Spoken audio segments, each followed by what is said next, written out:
क्या तुम्हें भी अनामिका स्पिरिट वेल की स्टोरी नहीं पता है? आओ फिर अनामिका की कहानी बताता हूँ। अनामिका भी बाकी लड़कियों की तरह एक साधारण लड़की हुआ करती थी।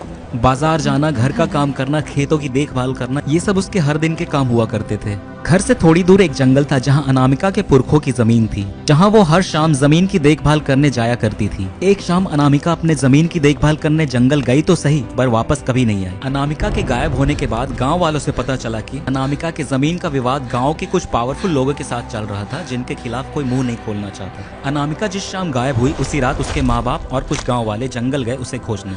जंगल में टूटे पौधे और मारपीट के निशान मिले, लेकिन अनामिका का कुछ पता न चला।